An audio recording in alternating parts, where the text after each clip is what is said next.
Seja bem-vindo e seja bem-vinda ao Chutando a Escada, que é Felipe Mendonça, e hoje a gente vai receber aqui o professor, o pesquisador Alexandre Leite. O Alexandre, ele é professor do curso da Universidade Estadual da Paraíba de Relações Internacionais, também atua no programa de pós-graduação lá da mesma instituição, e é um grande especialista sobre China.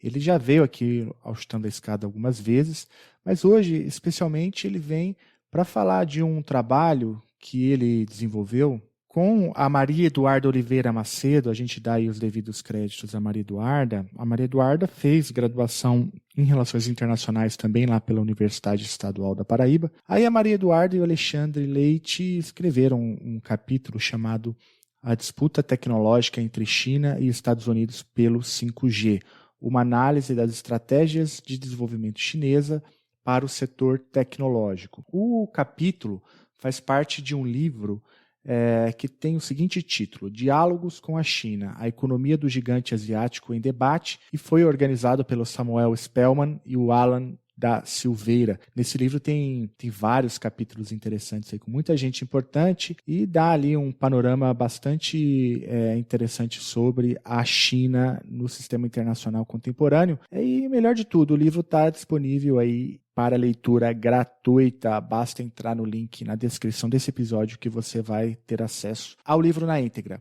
E olha só, vou aproveitar que aqui a gente está sozinho, eu vou explicar um pouquinho por que a gente anda sumido, né? O Chutando a Escada sempre teve uma periodicidade semanal, e agora a gente está tendo alguma dificuldade de manter a periodicidade. E o motivo é um só: é financiamento. A gente tinha uma base bastante robusta de financiamento que nos permitia não ter lucro nem nada disso, mas nos permitia ter aqui uma regularidade e pessoas trabalhando aqui para o projeto. Acontece que da virada do ano para cá a gente teve uma redução bastante drástica da nossa arrecadação, em grande medida por conta da saída do PicPay do mercado aí de assinaturas recorrentes, né? E aí a gente está com uma dificuldade grande, então estou aqui dando essa satisfação para quem é apoiador e apoiadora do Chutando a Escada, mas também para pedir o seu apoio, se você puder, obviamente, ajudar a este projeto de divulgação científica a permanecer aí no feed de forma gratuita. É muito fácil, você pode entrar lá em www.chutandoaescada.com.br/apoio, e lá você vai encontrar algumas formas de ajudar, e a gente está mesmo precisando de ajuda para poder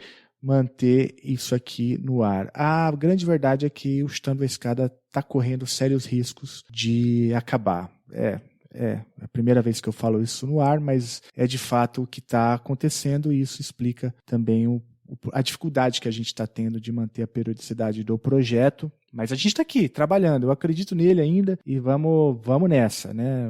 A palavra não é de desânimo, não. A palavra é para pedir ajuda, e se você puder, obviamente, então ajude a gente a manter isso aqui no ar. E já que eu estou pedindo ajuda, a gente não fala isso na conversa aí com o Alê, mas o Alê, ele é responsável por um projeto de uma cozinha solidária chamado Saciar. O Saciar tem uma página no Instagram onde se explica ali tudo o que eles fazem, mas basicamente o que eles fazem é um projeto de ação social de combate à fome em João Pessoa, lá na Paraíba, que é de onde o Alê me concedeu essa entrevista. Então, além de ajudar o Chutando a Escada, mais importante ainda é você ajudar o Saciar, porque ali sim, né, o problema é mais iminente. Então lá tem a chave Pix do projeto Saciar, tem as formas de como você pode ajudar, e tem gente muito boa envolvida, próprio Alê, próprio Thiago Lima, né, que já teve aqui no último episódio falando exatamente sobre fome em Gaza, também é um dos responsáveis lá pelo projeto Saciar. Então, se você puder ajudar a combater a fome lá na Paraíba,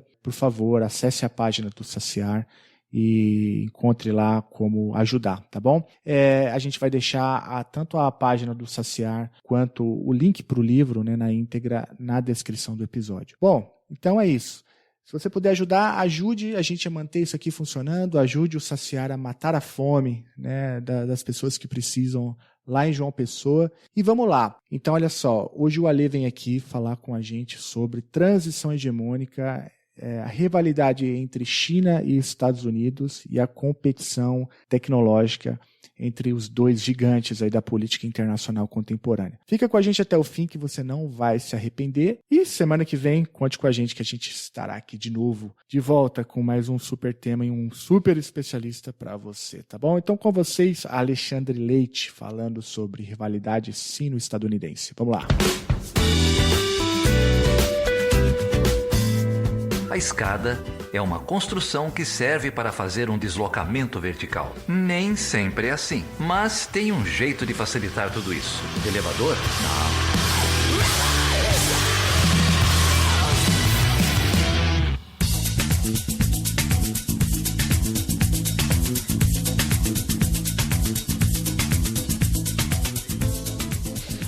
Ale, primeiro uma pergunta meio geral, assim, qual que é a importância? Se alguém chegou no planeta Terra hoje, né, desembarcou aqui agora, e não acompanha o tema, né, qual que é a importância disso que você chama de disputa tecnológica entre China e Estados Unidos para a compreensão da política internacional contemporânea? Primeiro, brigadão pelo convite, fico muito satisfeito. Sempre uma satisfação conversar com vocês aqui.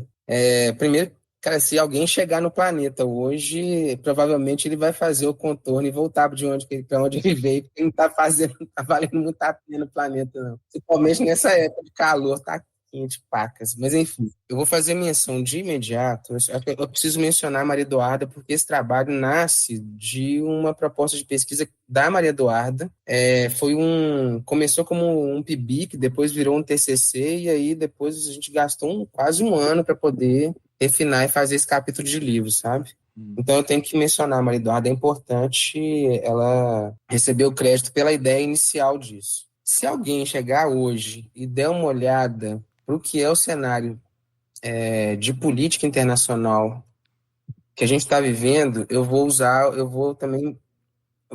um termo que o falecido Marcos Costa Lima falava com muita frequência, que é a China é incontornável, né? Não tem mais como a gente trabalhar qualquer que seja o tema e que não passe pela questão da China, né? Então, eu acho que não é porque eu pesquiso a China, mas eu estou vendo assim, eu tenho diálogos com o pessoal de meio ambiente e a China está lá no meio. Eu estou com um projeto de pesquisa do CNPq sobre setor energético de energias renováveis e adivinha se a China não está lá entrando e dando contorno para essas coisas, né? Capital muito. A China hoje é um dos principais investidores do setor de energia no globo, né? O Brasil é só um dos espaços escolhidos. E aí, cara, quando a gente vai começar a ver China e Estados Unidos, a gente conversa muito sobre rivalidade, a gente já teve a oportunidade de escrever sobre isso.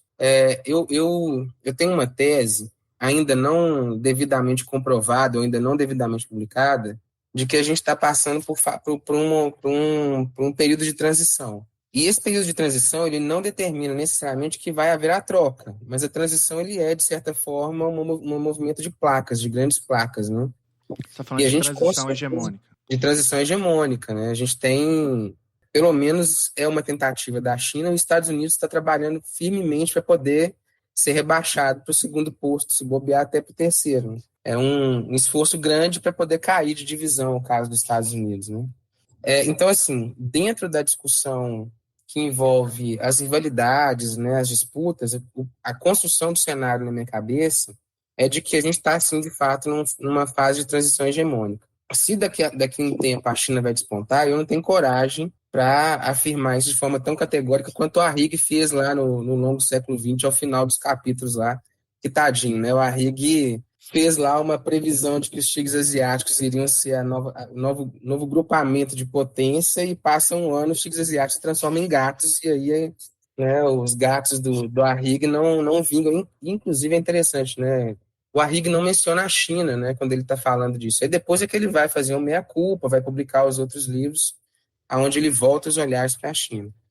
Mas como a gente está num momento de transição, a tendência dessa transição, pelo menos na minha perspectiva, é que haja um grande conjunto de pontos de conflito. E quando eu falo conflito, ele não necessariamente é um conflito em termos, né, beligerantes, não é a concepção do conflito de armas, mas são setores considerados como estratégicos, setores importantes para a posição de um país, né, num patamar acima dos demais. E hoje, quando a gente começa a olhar a posição de China e Estados Unidos, a gente vê vários pequenos focos, que alguns deles podem não ser tão pequenos assim, mas de choque, né, onde a gente vê de forma mais clara a rivalidade. Então, assim, na minha cabeça, a rivalidade faz parte de um processo maior que é essa transição, né? Ela não é puramente uma rivalidade de ordem cultural, não é uma rivalidade, por exemplo, de questões fronteiriças, não é esse tipo de rivalidade. É uma rivalidade de tamanho, de envergadura, de estrutura, né? A percepção que eu tenho. Então tá lá os Estados Unidos com tudo aquilo que ele construiu ao longo desses últimos 200, 300 anos, e a China que tem feito um exercício bastante interessante de tentar construir algo semelhante ao que os Estados Unidos construiu, mas num espaço temporal muito menor do que os Estados Unidos fez, né? E talvez mudando um pouco algumas características desse processo de construção. Então, assim, eu acho muito difícil hoje que a gente trabalhe com qualquer tema dentro da seara da política internacional sem passar em algum momento, sem mencionar algum momento, China e Estados Unidos e a rivalidade, né? A gente vai observar, por exemplo, a situação, a China está evitando ao máximo de apresentar declarações mais duras, mais firmes a respeito da relação Rússia-Ucrânia. Mas a OTAN, capitaneada pelos Estados Unidos, está lá constantemente influenciando e, né, municiando a Ucrânia com capacidades e equipamento. As diversas posições contraditórias, né, desses dois países dentro desse cenário internacional, na minha percepção hoje, não dá para a gente fechar os olhos e imaginar que isso não exista, né? A própria forma como países têm sido tratados, o grupamento de países como a América Latina, países africanos, a Ásia Central tem sido tratado ou pela China ou pelos Estados Unidos, já dão contorno dessa nova realidade, onde os Estados Unidos não mais tem aquela preocupação exclusiva com o que era no passado a União Soviética e hoje é a Rússia, mas ele se apresenta muito mais preocupado com o posicionamento da China e a atuação da China em ordem global.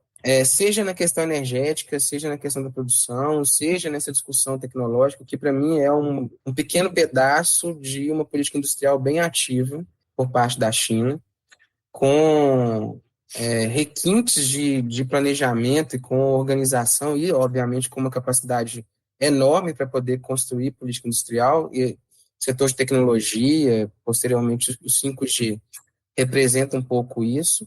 Então, eu vislumbro com um cenário em que a gente não pode mais trabalhar, na minha percepção, obviamente que eu sou viesado, mas eu não consigo pensar em um tipo de cenário que envolva política internacional em que a China não esteja em algum momento contemplada. Entendo. Ale, deixa eu fazer uma provocação então, porque de fato deu para entender que a China é quase que onipresente nos grandes temas da política internacional contemporânea. E aí, em determinado momento, você fala o seguinte, você diz que a China, você até diz que num espaço de tempo, um horizonte temporal muito menor, a China tenta construir, de algum modo, uma arquitetura semelhante à que os Estados Unidos construíram. Imagino que você faça referência lá atrás ao pós-Segunda Guerra Mundial, toda a institucionalidade ali de Bretton Woods. E aí, se é isso mesmo, eu queria falar um pouco sobre essa estrutura, né, ou essa arquitetura. Porque lá em 1945, bem ou mal, essa arquitetura que os Estados Unidos criaram, que funciona até hoje, bem ou mal, ainda que vivendo múltiplas crises, tinha ali alguns pilares. Você tinha a própria institucionalidade, ou seja, o multilateralismo, que envolvia uma série de institucionalidades ou instituições econômicas internacionais que funcionavam bem para algumas coisas, para outras nem tanto. Para algumas regiões funcionava melhor, para outras não. Mas, enfim, essa é outra questão. O ponto é que tinha ali um padrão monetário ancorado no dólar, e você tinha ali também uma disposição dos Estados Unidos, principalmente depois do início da Guerra Fria, de investir, quer seja pela via multilateral ou pela via unilateral, de investir em obras de infraestrutura para promover o crescimento dos seus aliados. Então, isso assim, bem porcamente resumido. A China, está tentando construir esse mesmo tipo de aparato, esse mesmo tipo de institucionalidade. Lá no caso estadunidense, a literatura convencionou chamar isso de liberalismo embutido, lá no contexto do Polanyi, enfim.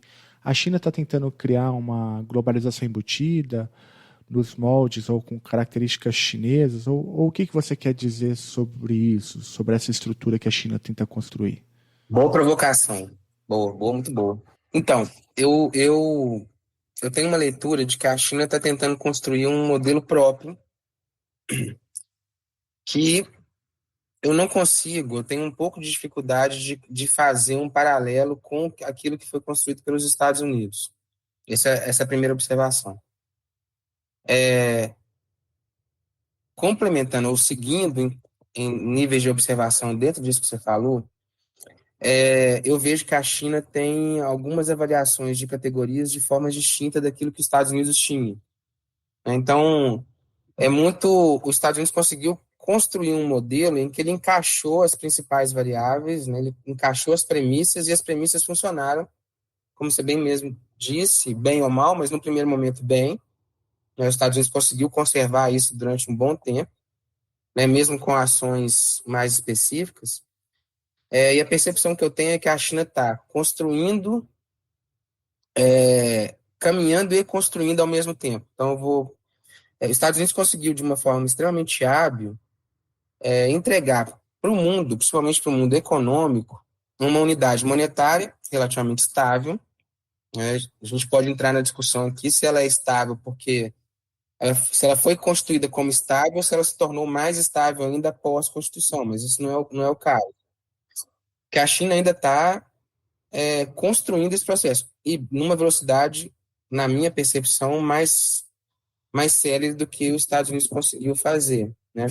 E aí a gente tem que olhar também para poder avaliar essas situações. Os Estados Unidos consegue uma espécie de autorização global para ele poder criar, por exemplo, a sua constituição de modelo monetário que seria vigente durante aquele período. E, de novo, bem ou mal, gostando ou não, esse modelo ainda está vigente. Então, quando a China está inserindo dela, ela está inserindo dela de forma paralela dos Estados Unidos, que no caso da transição que os Estados Unidos sai à frente, a gente vê simultaneamente um descendo e outro subindo. E hoje não está tão fácil de enxergar isso. Pelo menos na minha percepção, a gente não consegue ver os Estados Unidos desistindo da posição dele e a China entrando simplesmente como uma ocupação do espaço. Então, eu vejo uma tentativa de atuação em um modelo mais adaptado com o cenário. Vou te dar um exemplo. Na verdade, não é um exemplo, né? Vamos como exemplo. A China hoje tem utilizado um mecanismo para poder realizar investimentos em infraestrutura em vários espaços nos continentes que estão aí distribuídos.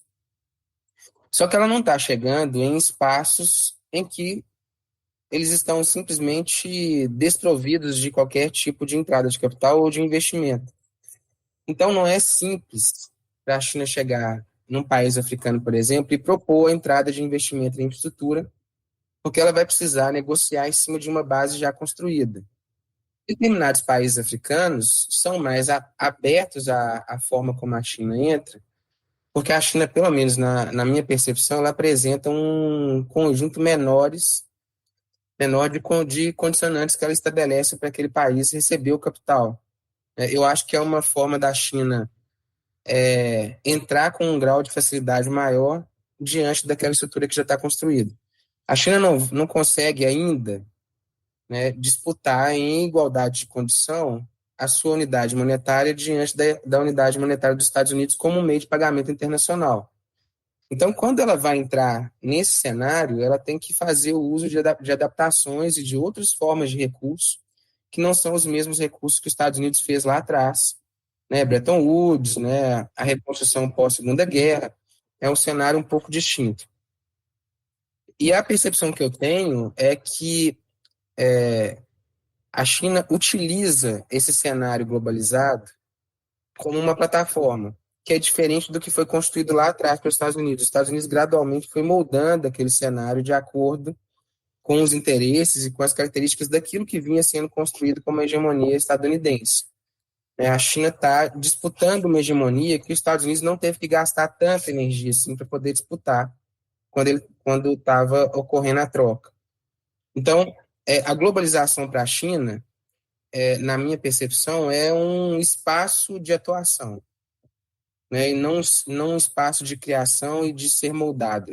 Ela considera que aquilo ali já existe, e uma vez que já existe, eu vou atuar com aquilo dentro do cenário global. E a gente precisa também fazer uma observação de que não é necessariamente o mesmo modelo de atuação em ordem doméstica, que também é uma outra distinção que a gente tem que fazer para o caso dos Estados Unidos.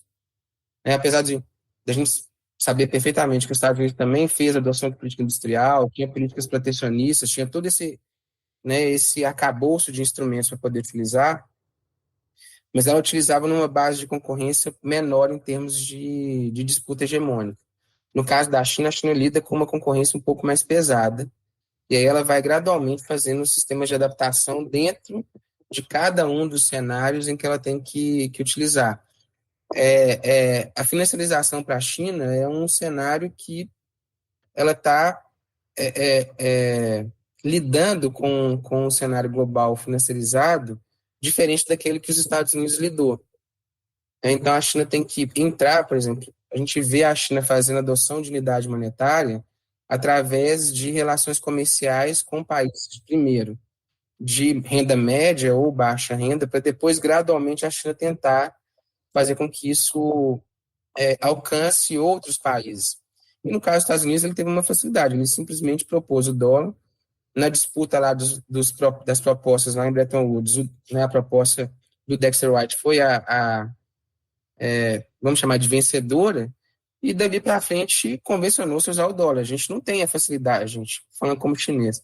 A China não tem aquela facilidade de falar assim, olha, troquei a convenção agora é o renminbi como padrão internacional. Então eu vejo uma dificuldade no caso da China de adaptar suas estratégias com o cenário vigente, que é bem diferente do cenário que os Estados Unidos teve que realizar, sabe?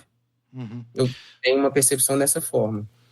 E aí eu volto para essa sua primeira fala e faço aqui uma provocação barata, né? Porque o seguinte, lá atrás você diz lá que defende a hipótese da transição. Claro, essa transição não é de curto prazo, ela é de longo ou médio, provavelmente de longo prazo. Essa transição talvez, mesmo assim, já esteja em curso. E aí, trazendo elementos dessa sua segunda fala, que mostra, por exemplo, que o caminho para a China é mais difícil, porque ela não tem, por exemplo, as mesmas condições que os Estados Unidos tiveram lá atrás, essas coisas não são contraditórias? Deixa eu tentar transformar isso numa pergunta mais inteligente. A dúvida é a seguinte, é o que a Susan Strange chama lá de poder estrutural dos Estados Unidos, que a China, ela caminha relativamente rápido em direção aos Estados Unidos, mas estruturalmente os Estados Unidos ainda têm meios, instituições, o próprio padrão monetário que coloca limites até onde a China pode ir.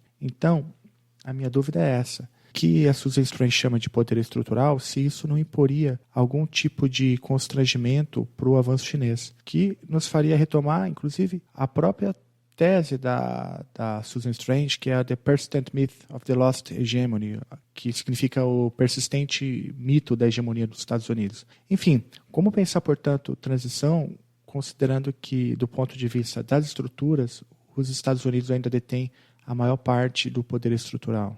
Eu entendi. Boa discussão essa. Mas eu tenho algumas defesas. Assim. Primeira defesa que é, na minha perspectiva, a transição ela não implica necessariamente uma dependência com a relação das estruturas constituídas pelos Estados Unidos e aquilo que a China está fazendo. A percepção da transição é algo maior que eu vejo como de médio e longo prazo. Eu não consigo ver opções de leitura que me permitem imaginar que essa transição vai ser curto prazo, que eu falo, 15, 20 anos, né? Estou pensando em prazos mais dilatados. Então, na minha cabeça eu não consigo pensar em transição de curto prazo, assim como eu não consigo pensar, obviamente que eu posso estar equivocado, né? Eu não consigo pensar que a transição, ela necessariamente seria bloqueada ou impedida. Eu acho que ela pode gerar alguns obstáculos com a estrutura que os Estados Unidos já construiu. Isso é válido. Mas eu vejo esses obstáculos muito mais como uma tentativa de manutenção do que os Estados Unidos já construiu, do que necessariamente com uma trava para a existência da transição. E um detalhe da transição, essa é a parte doida da tese, né? A transição, ela pode acontecer sem necessariamente haver, ao final de um período de disputa, necessariamente uma troca. Não houve esse caso ainda, mas nada garante que ocorra a troca da forma como a gente viu em casos históricos antecedentes. Mas beleza. Agora, Não, beleza não. Assim, beleza, calma aí. É uma transição, mas sem haver a troca. É o quê? É uma mudança assim por é uma disputa, né? É uma disputa. Então, assim, a disputa existe. Se a gente vai conseguir...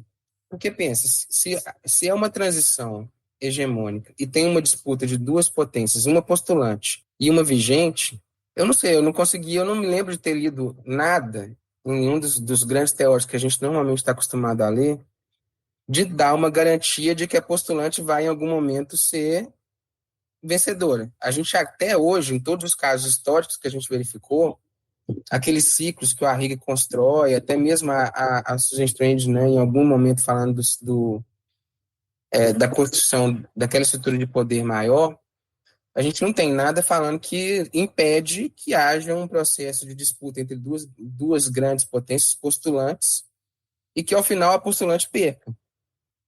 Né? Até agora, a gente não... Pelo menos eu não me recordo de ter visto isso em uma literatura. Tá? Assim, é um postulante à troca. Se a troca vai de fato acontecer, depende de um conjunto de variáveis relativamente grandes. Então, é mais ou menos isso que eu estou querendo dizer. Que é uma tese muito doida, eu reconheço. Né? Mas a lógica é assim: o campeão de hoje pode não necessariamente ser um campeão que vai disputar um jogo amanhã com o postulante, mas também nada indica que o postulante vai ganhar esse jogo. A percepção que eu tenho é que a troca vai ocorrer. Né, com base nos dados, principalmente de estruturas que existem hoje. Né?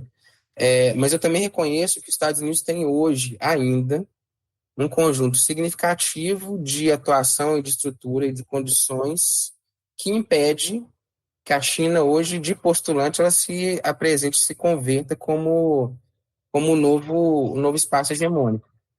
Assim como eu também vejo que a China não tem ainda uma estrutura suficiente para poder substituir aquilo que os Estados Unidos já possui. Então, tem vários espaços que a gente pode lidar com isso. Né? A despeito da China apresentar um crescimento significativo em capacidades estruturais, ele ainda não faz frente aos Estados Unidos, talvez até um ou dois países europeus. A gente não tem isso ainda. Os Estados Unidos ainda tem nas mãos uma capacidade de geração de agenda nos grandes espaços internacionais, organizações e fóruns, que a China tem tentado construir, mas ela não construiu isso ainda.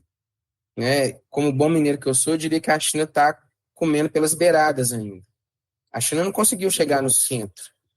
Né? Então, eu não consigo, pelo menos por enquanto, observar um desmonte, a despeito da gente ter várias críticas à atuação desses grandes organismos internacionais que foram construídos a partir daquela concepção ONU e seguinte, que tem uma participação e uma influência muito pesada dos Estados Unidos, principalmente nas mudanças e na condução, a China ainda não tem essa capacidade. Né? E uma vez que ela não tem essa capacidade, isso é um obstáculo grande para a atuação da China para trocar de posição de postulante para o espaço hegemônico. Essa é a percepção que eu tenho. Ao mesmo tempo, eu consigo observar a China fazendo o que eu acabei de dizer, comendo pelas beiradas, né? Criando os fóruns regionais, participando de forma mais ativa desses fóruns regionais, até que ela consiga ter participação mais ativa ou uma participação em caráter de substituição diante do que é os Estados Unidos nesses grandes espaços. Mas tem alguns exemplos interessantes, né? Durante o período do Trump, ele simplesmente se ausentou de alguns grandes debates internacionais. Tá? Isso foi proposital por conta da proposta política que ele tinha direcionada para dentro e menos para fora, né? E a gente pode sacanear com o Trump e falar assim, né? Ele provavelmente não tinha fluência em alguns desses temas, ou provavelmente ele ia falar uma quantidade absurda de absurdos, sendo bem redundante. Então, assim, quando, durante o governo do Trump, os Estados Unidos sai da agenda, por exemplo, climática ou da agenda ambiental, a gente começa a ver, por incrível que pareça, um chinês, o Xi Jinping, chegando nesses eventos e se apresentando como um ator interessado em trabalhar com a agenda climática e com mitigação de mudanças climáticas e com uma agenda ambiental. De certa forma, foi uma brecha que os Estados Unidos abriu para que a China entrasse naquele debate dentro de uma grande agenda de discussão internacional. É tudo? Não é, né? Mas a China, de certa forma, começou a entrar nisso. Essa disputa tecnológica que está nesse texto é uma outra demonstração de que a China está interessada em gradualmente ir ocupando espaços que até então eram espaços dos Estados Unidos. Nesse texto, a gente focou em Estados Unidos, mas tem a Alemanha envolvido nisso aqui, tem o movimento de avanço da Coreia do Sul, a gente tem outros atores participando dessa agenda. Mas como a discussão aqui era uma disputa entre China e Estados Unidos, a gente começou a olhar pelo planejamento estratégico da China, que ela estava gradualmente ocupando um espaço que era um espaço majoritariamente ocupado por Japão, Alemanha e Estados Unidos, né? Alguns casos menores de países nórdicos, mas majoritariamente Japão, Alemanha e Estados Unidos. E dá para fazer um estudo semelhante olhando o caso da Coreia do Sul, que também tem gradualmente ocupando algumas áreas, alguns setores na produção tecnológica. Então a China fez algo que não se espera de um país que quer manter a hegemonia. Ela começou a construir um plano estratégico de política industrial para algumas áreas. Tem um outro exemplo bem interessante, também da era do Trump. O Trump deu para a gente um leque de opções para a gente poder verificar essas situações. Quando o Trump começou com a guerra comercial de forma mais intensa, usando aqueles discursos mais inflamados, bastante agressivos contra a China, Xi Jinping foi em uma cidade chamada Xinjiang, no interior da China, que é o principal espaço de reservas e depósitos de elementos de terras raras, que mais à frente a literatura vai começar a identificar como insumos básicos para semicondutores, que por sua vez vai desembocar nesse setor aqui do 5G, dos condutores de sinal. E aí o Xi Jinping fez o seguinte, ele foi nessa cidade, foi no local onde existia uma reserva enorme, e deu uma declaração que ela foi reproduzida internacionalmente, falando o seguinte, olha, eu não vou ficar entrando em disputa comercial pequena se eu sou o proprietário dessas reservas aqui, e elas eram mais do que 50% das reservas globais, com um pequeno detalhe que eu não sei se alguém informou o Trump, a China deve ter mais ou menos uns 10 anos, a China tem comprado depósitos e reservas desses elementos pelo mundo afora. Tem aquisição aqui no Brasil, tem aquisição na Noruega, onde tem. Né? E aí o Xi Jinping meio que deu uma demonstração de força diante daqueles discursos meio atabalhoados que o Trump estava dando no auge daquela disputa comercial. Disputa comercial, quer tirar a empresa, tira, mas o insumo da empresa, né, de tecnologia que você está falando que vai tirar da China, ele vem da China. E se eu bloqueio os insumos, de certa forma eu estou também bloqueando ou aumentando o seu custo de produção ou criando uma reserva de mercado para esse tipo de produto. É uma situação que os Estados Unidos não estava acostumado a enfrentar. Né? E, de repente, os Estados Unidos tem uma demanda na OMC longa, né? Se não me falha a memória, começou em 2010, a respeito da tomada de decisão chinesa de estabelecer literalmente uma política de monopólio de elementos de terras raras, né, estabelecendo cotas, aumentando o valor do preço desses insumos, que vai desembocar nesse setor de tecnologia. Isso era uma coisa que há um tempo atrás, coisa de 20 anos atrás, a gente não ia observar esse tipo de afronta, né, quanto aos Estados Unidos. Então, assim, dentro dessa questão que você me fez, primeiro, eu não vejo uma contradição sobre a questão da transição. E segundo, é que eu observo bem a característica pragmática da China né, realizando políticas mais direcionadas, mais focadas em espaços que têm gradualmente sendo deixado em aberto pelos Estados Unidos. Quando eu falo deixado em aberto, não precisa ser necessariamente proposital. No caso do Trump, foi proposital ele sair do debate de meio ambiente. Mas, por exemplo, essa dominação de elementos de terras raras não é proposital. A China simplesmente foi construindo isso com o tempo, foi fazendo aquisição, descobriram essas reservas em abundância no território chinês, e a China simplesmente apresentou para os três grandes concorrentes do setor de tecnologia, falou assim, olha, o insumo que você precisa para usar, ele está aqui. Né? É uma política bem assertiva para poder apresentar para um país que há coisa de 50 anos atrás a gente nem considerava como alguém que ia se apresentar como disputa nessa seara, sabe?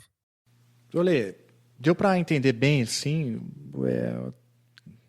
duas expressões que você usou, acho que são interessantes, né? Que a China está caminhando e construindo ao mesmo tempo, e a outra expressão é que a China vai comendo pelas beiradas, né?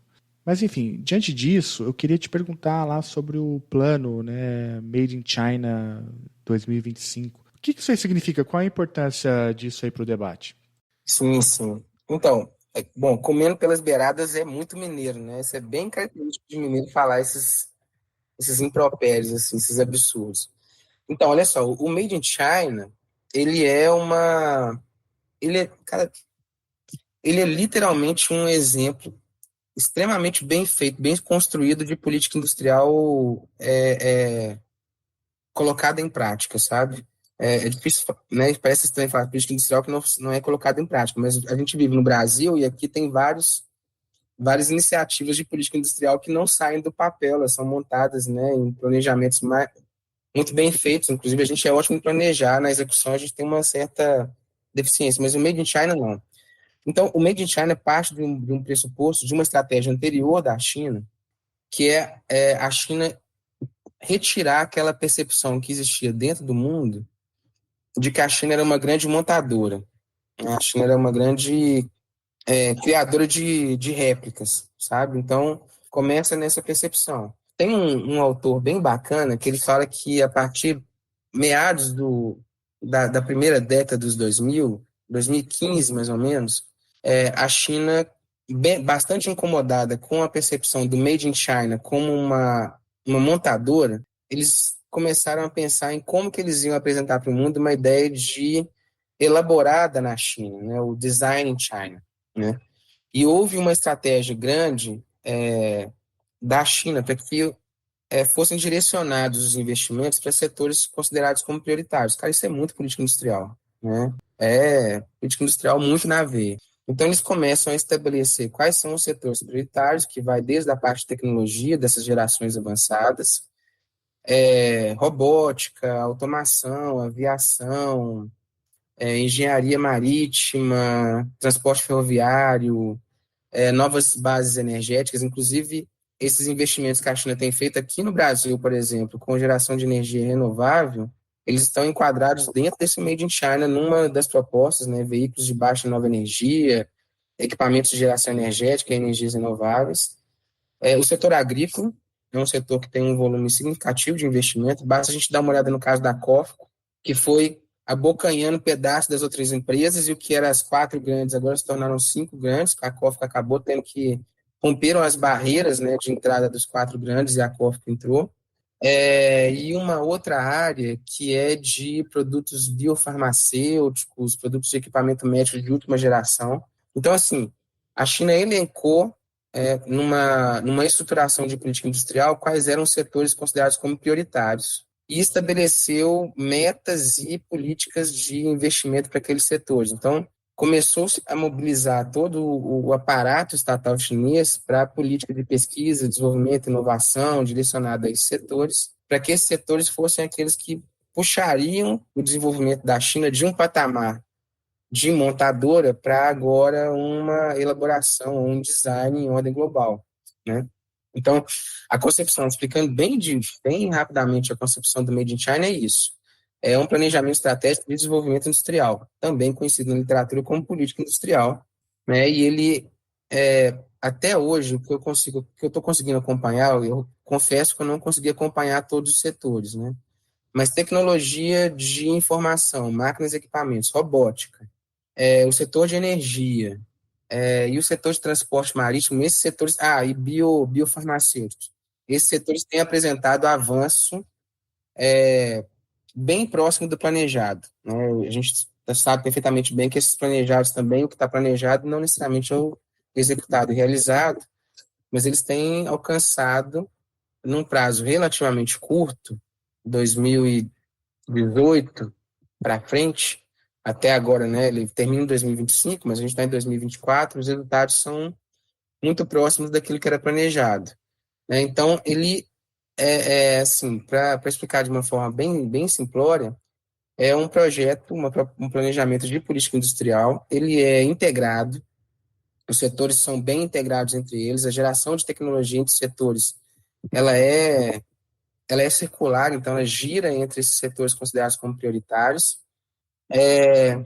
Eu imagino, assim, sem ter informações privilegiadas, mas eu imagino que quando chegar em 2025, a China vai fazer uma atualização do Made in China para um novo período, eu imagino que um próximo período de 5 a 10 anos, porque eles normalmente obedecem aquilo que está, pelo menos, desenhado nas reuniões do partido, e que depois vai virar plano de sistema de planejamento da China. Nesse plano, eles vislumbram alcançar em 2049 todas as metas, e a China vai se tornar um líder.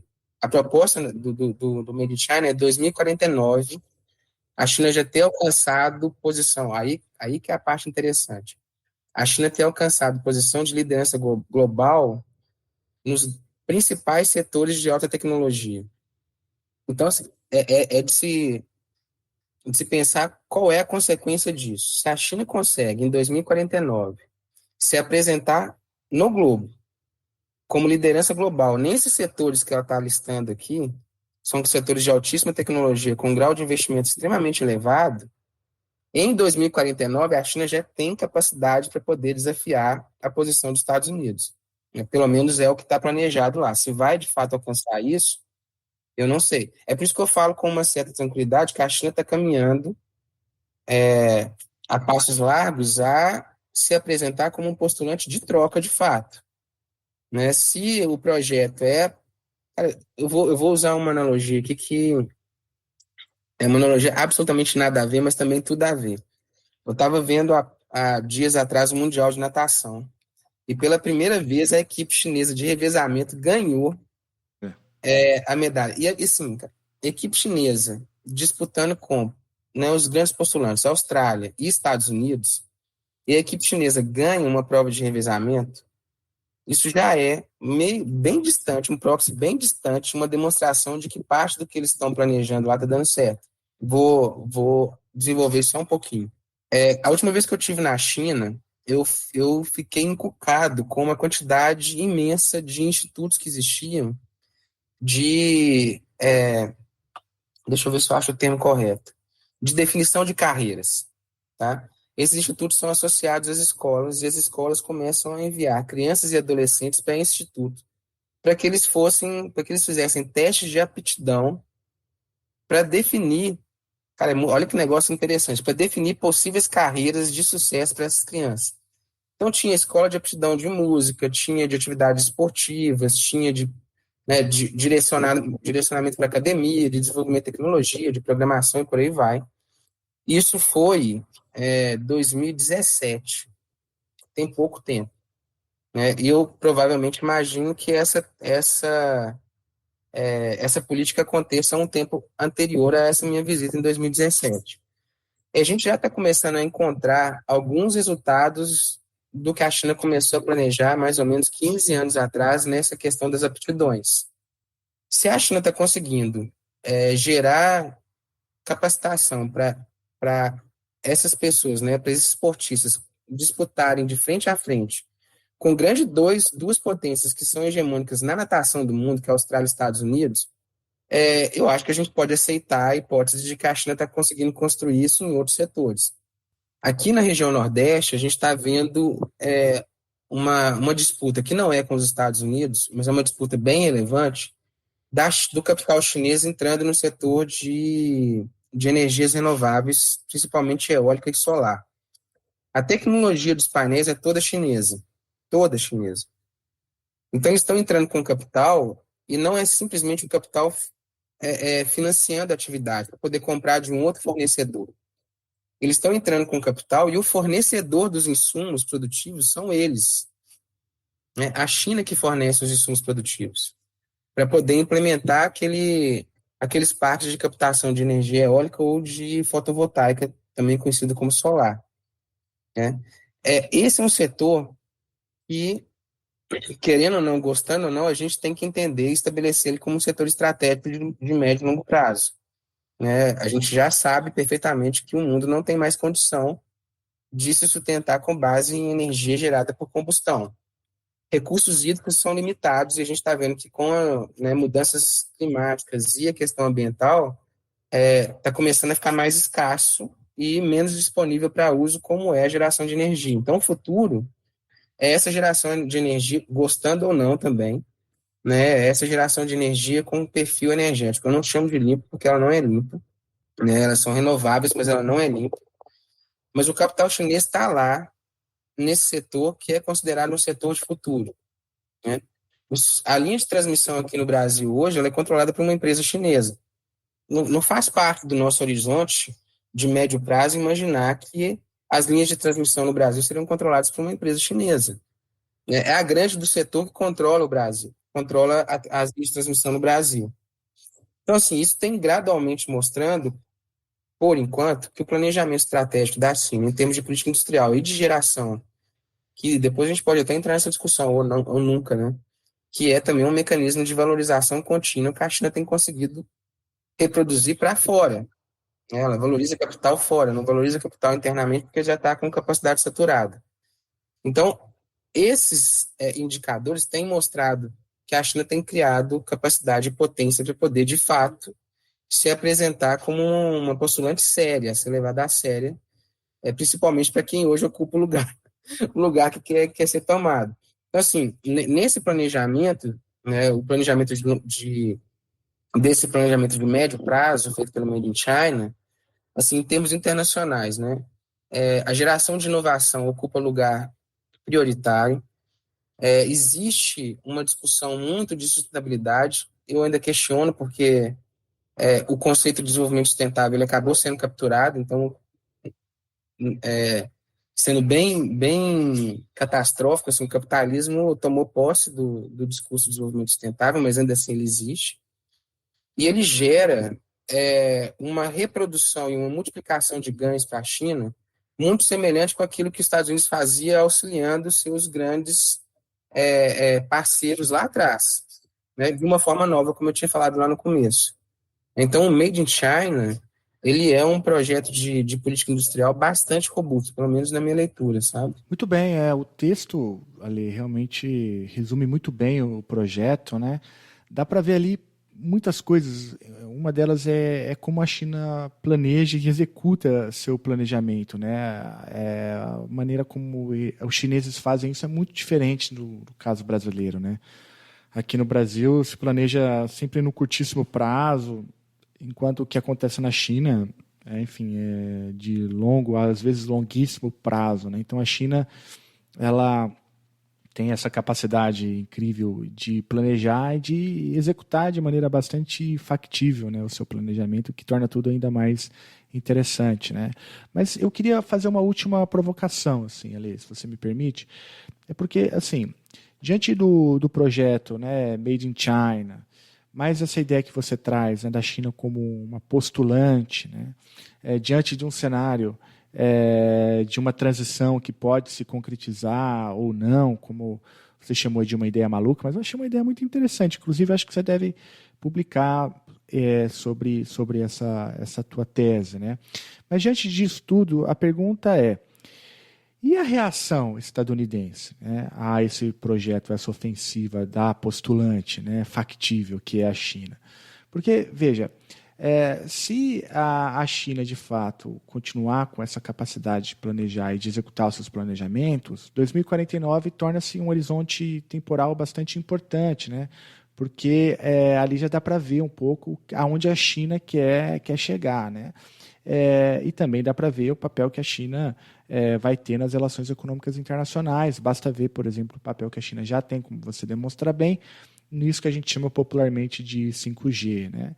Mas também tem o exemplo da Huawei, que é o jeito mineiro, né? O jeito correto de se referir à empresa, né? Que inclusive gerou retaliação comercial com os Estados Unidos, que foi uma reação, né? Foi uma reação diferente. É bem importante lembrar que o trumpismo, né? Aquela guerra comercial, ela foi uma guerra atípica, né? Mas a gente precisaria de mais tempo para tratar mais a fundo sobre isso, mas o fato é que a China avança casinhas, né, enquanto os Estados Unidos se fechavam ali naquilo que a gente chama de unilateralismo, né, agressivo dos Estados Unidos com o Trump.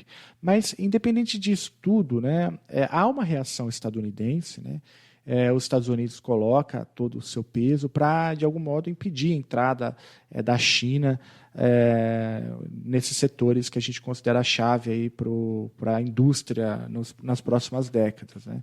Então, eu me lembro, por exemplo, de um caso de uma alta executiva da Huawei que foi presa no Canadá, até agora, mais recentemente, né, com o banimento do TikTok, enfim, diversos outros exemplos que a gente poderia citar aqui. Mas a pergunta é um pouco essa mesmo, assim, como você vê essa contraofensiva estadunidense, Ale? Sim, sim, beleza. Então, eu vejo, primeiro, na minha percepção, movimentos de reação fazem parte do cenário e é totalmente natural, né? Nenhum ocupante da cadeira, né, do posto que os Estados Unidos ocupa deixaria a cadeira de forma extremamente tranquila. Eu ainda vejo que a Inglaterra deixou de uma maneira muito assim, desapegada ao cargo, né, na transição, mas mesmo assim ainda foi uma transição longa ainda. Mas assim, também tem uma conjuntura ali devastada pela guerra, né? Sim, final de, né, momentos de guerra e com a economia toda acabada, a estrutura praticamente inexistente, foi assim, toma esse posto aí porque eu estou preocupado em resolver problemas de ordem doméstica. Então, assim, primeiro, né, parto do início de que esses movimentos de reação são totalmente naturais e fazem parte desse cenário. Eu vejo o caso dos Estados Unidos, eu confesso que eu não tenho, obviamente, eu não tenho conhecimento de todos os eventos, mas eu ainda fico um pouco, eu olho para o caso dos Estados Unidos e vejo que as reações, elas oscilam muito, e elas oscilam de acordo com os governantes, né? Então, houve um momento que o Trump foi muito, muito visceral nas reações, mas as reações do Trump não são tão distintas assim, talvez sejam distintas na expressão, mas elas não são distintas na essência do que acabou de acontecer do banimento do TikTok, né? E também é natural, na minha percepção, de que você tente estabelecer um conjunto de barreiras para, primeiro, brecar, né, o avanço da China, e segundo, brecar a entrada e as dependências da China, as dependências que outros países, no caso os Estados Unidos, tenham de eventuais fornecimentos. Então, por exemplo, o caso do TikTok, ele é, obviamente que não é exclusivamente isso, mas ele é alimentado por uma questão de propriedade intelectual, de roubo de privacidade, por aí vai, mas a gente sabe perfeitamente bem que não é só isso, né? O TikTok é um mecanismo de entrada, né, de uma tecnologia que é quase entretenimento, hoje tem outras utilizações, mas dentro, a população estadunidense utiliza o TikTok de forma disseminada. Então, é uma tecnologia chinesa, de propriedade chinesa, que está disseminada. Não existe também, no canto nenhum, escrevendo que ela não pode invadir a privacidade ou, né, roubar dados. Então, de fato, eu considero como legítima o receio estadunidense. A forma de reação eu já não sei bem se é isso mesmo, porque eu, de novo, lendo com as informações que eu tive, eu acho estapafúrdia a proposta de vou banir se não vender para um estadunidense. É muito interessante a tomada de decisão. Chega a ser uma piada quase pronta. Assim, se for eu né, dos Estados Unidos que vou roubar os seus dados particulares, não tem problema nenhum. O problema é se for outro, principalmente se ele for chinês. Então, esses casos eu acho que... Mas também tem uma concepção de que há oscilações, né? Então, o Obama, quando ele estava ainda no governo, ele viu que ele estava perdendo espaço e criou aquela política do pivô para a Ásia, para poder tentar fazer frente, né, ao que a China estava avançando no cenário asiático. Não deu muito certo, porque o Obama acabou sendo forçado a lidar com outros problemas que não eram necessariamente na Ásia. O Trump é uma versão mais atrapalhada, né, uma versão mais mal e porca de uma guerra comercial que não rendeu o que ele imaginava que renderia, inclusive em termos eleitorais, né? O que ele estava achando, né, que elogiariza a existência chinesa e produtos de tecnologia chinesa não foram tão bem percebidos assim. No Biden, eu vejo o Biden um pouco mais sutil, em alguns momentos até um pouco mais fraco do que os dois que vieram antes em termos de movimento de reação. Mas ainda ocorre movimentos de reação, né? Então, eles têm, assim, em termos de atuação política, eu vejo os Estados Unidos tentando criar o máximo de barreiras possíveis de entrada de tecnologia ou de atuação chinesa dentro do próprio espaço Estados Unidos, mas também dentro do espaço de países que são muito próximos, né, chamados de aliados preferenciais ou aliados estratégicos. Mas, para ser bem sincero, eu ainda não estou conseguindo ver, e pode, obviamente, ser uma deficiência minha sobre a leitura da política estadunidense, um movimento de reação que seja robusto, que seja contundente frente a isso que a China tem colocado em prática. Pode ser com a tecnologia, pode ser com a questão monetária, pode ser com a participação em alguns grandes fóruns internacionais, pode ser com um estabelecimento de uma posição contrária. Eu não tenho visto essas reações sendo tão intensas assim, mas, de novo, pode ser uma deficiência de leitura da minha parte, né? Inclusive, eu acredito que seja mesmo. No caso da Huawei e de algumas tecnologias derivadas e associadas à Huawei, o que a gente pôde observar no caso dos Estados Unidos é que os Estados Unidos simplesmente travou a entrada desses produtos chineses no mercado estadunidense. Se deu resultado, para ser bem sincero, eu imagino que nem tanto, né? Tem lá uma lista eram 60 e poucos, agora virou 100 e poucas empresas chinesas, inclusive empresas de insumo que não podem mais entrar no mercado dos Estados Unidos por conta das barreiras que foram criadas. Mas em termos comerciais, a China tem hoje conseguido espaços de venda, mercados para poder adquirir o produto deles tão expressivos que esse bloqueio de entrada desses produtos para os Estados Unidos provavelmente está dando mais problema para os Estados Unidos, em termos de insumos e custo desses insumos, do que necessariamente problema para a China. Né? Então, de novo, se a China resolver começar a bloquear esses insumos tecnológicos para os Estados Unidos, ou os Estados Unidos sobretaxar, os Estados Unidos vai adensar, vai piorar um problema que ele já está tendo com o aumento de custo desses insumos para a área de tecnologia. Sem contar que em alguns setores de tecnologia, os Estados Unidos perdeu o timing para poder refazer os investimentos, para poder competir em nível de igualdade. Eu estava vendo esses dias aqueles gráficos dinâmicos, né, mostrando patentes e geração de tecnologia. Assim, os Estados Unidos está perto de ser ultrapassado pela Coreia do Sul. Né? A China, o gráfico é extremamente interessante. A China, quando chega no final dos anos 90 para os 2000, ela ultrapassa todos eles, Alemanha, Japão, Estados Unidos, e abre uma distância enorme para todos eles. E aí o postulante que estava lá embaixo, Coreia do Sul, começa gradualmente a subir, ameaçando Alemanha, Japão e Estados Unidos, sendo que a Coreia do Sul já passou o Japão em alguns setores. Né? Então já tem um aumento da Coreia do Sul. Com esse tipo de capital tecnológico e com o espaço em termos globais, né, em ordem global, que a China fornece esses insumos hoje, talvez o movimento de reação dos Estados Unidos tenha sido um movimento de reação mal planejado, né, ou mal estruturado, e sem pensar, inclusive, nos impactos domésticos que isso teria, por exemplo, na base produtiva dos Estados Unidos. Né? Seria interessante, inclusive, verificar, fazendo uma comparação temporal, se houve um acompanhamento de elevação de preços de alguns produtos do setor de tecnologia derivados, quem precisa de um fôlego enorme para fazer essa pesquisa, né?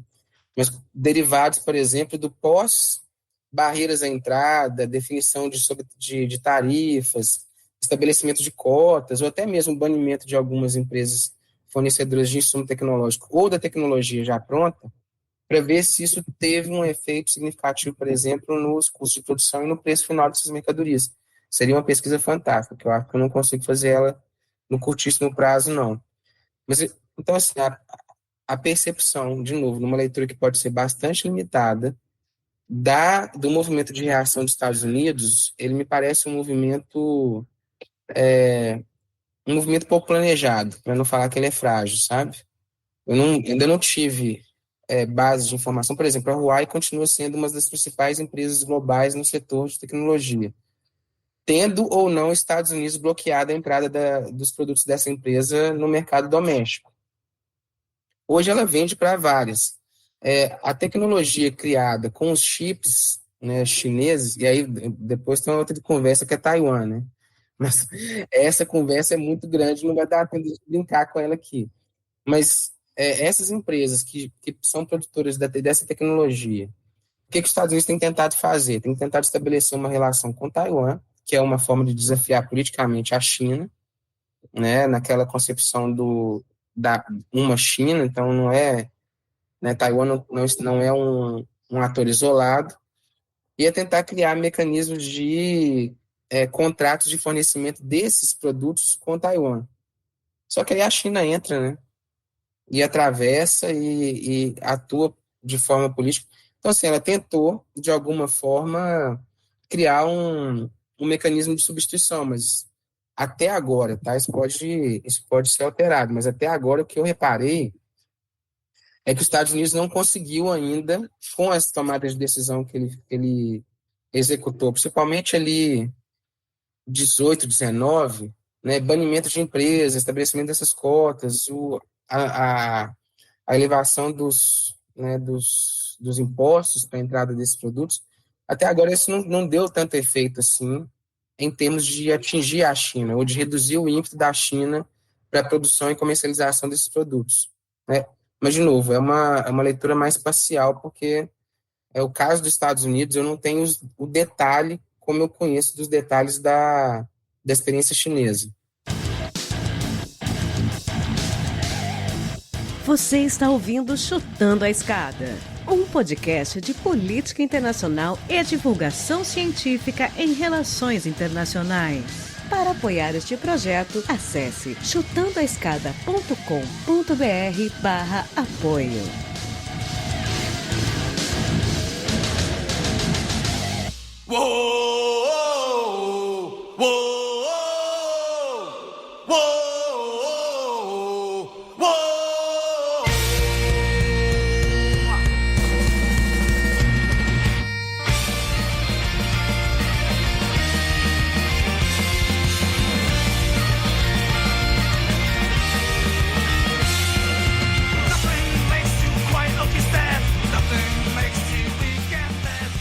Pegando assim, o último gancho de discussão do caso da China, o que eu tenho reparado nas discussões aqui feitas no GEPAP,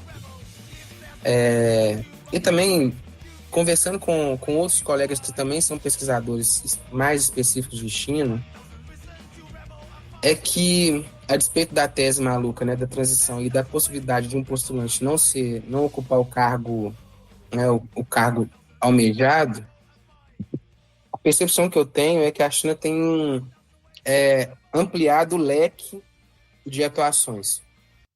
Isso com alguns exemplos de curto prazo, como eu falei aqui, por exemplo, da discussão climática, né, da modificação da base energética, A China foi duramente criticada entre o final dos anos 90 e o início do atual século, do século XXI, pela base energética altamente poluidora e que, consequentemente, criava problemas até em termos de saúde em ordem doméstica.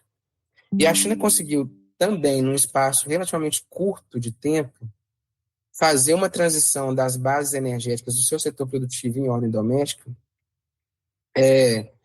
que eu, sinceramente, não lembro de ter visto outros casos na história de conseguir fazer uma mudança tão rápida assim.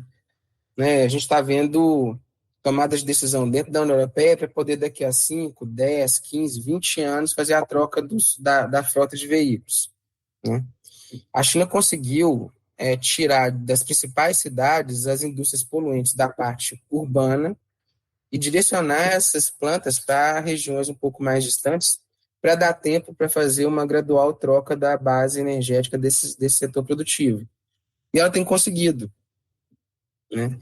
Então, o que eu tenho observado é que em diversos temas, a China tem apresentado avanços muito rápido, né, em temas que até então a gente não imaginava que ela ia participar disso.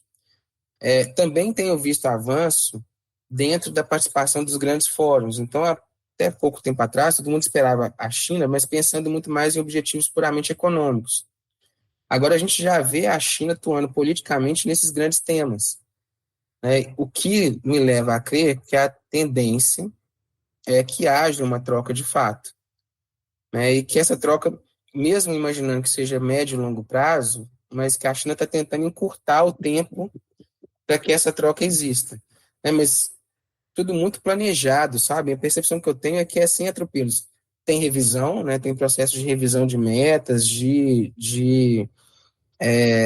políticas de atuação, de mecanismos para que isso ocorra, mas que a China tem atuado numa velocidade bem impressionante, mas né, hoje tudo está numa velocidade muito maior, né? A gente está vivendo numa velocidade, é como se a gente estivesse vivendo o tempo inteiro no e-mail das mensagens do celular, né? Que é uma lástima, porque a gente vai viver cansado o tempo inteiro, mas a impressão que eu tenho é que a China, até quando ela tem que responder para um evento, ela está apresentando celeridade para poder fazer essas respostas. E como ela tem uma base de planejamento bem interessante, eu acho que os Estados Unidos não está conseguindo apresentar respostas em intensidade e em velocidade aquilo que a China tem conseguido realizar, sabe? Então, é por isso que eu concordo muito com não é só porque Marcos Costa Lima, mas quando ele falava que era incontornável, o incontornável porque ela está começando a ocupar uma quantidade enorme de espaços que, coisa de 20 anos atrás, a gente não iria pensar na China ocupando esses espaços, né? E ela está ocupando. Né? E ela está ocupando, pode ser em detrimento de algumas potências regionais, mas também da grande potência, né? Que até então ocupava esses espaços de destaque. Né? Então, é algo que merece a gente acompanhar com cuidado. Para quem gosta de pesquisar essa área, para quem gosta de pesquisar a China, eu lembro que eu comecei a pesquisar a China no começo dos 2000, e eu ficava assim, né, daqui uns 10 anos isso não vai ser mais assunto, aí eu mudo para um outro, né? Aí, vai bater quase 20 anos e brota assunto o tempo inteiro, porque tem tema de sobra, né? Eu acho que isso ainda vai dar muito, muito pano para manga para quem tem interesse em pesquisar a China, sabe? É um player bastante considerável para a conjuntura futura.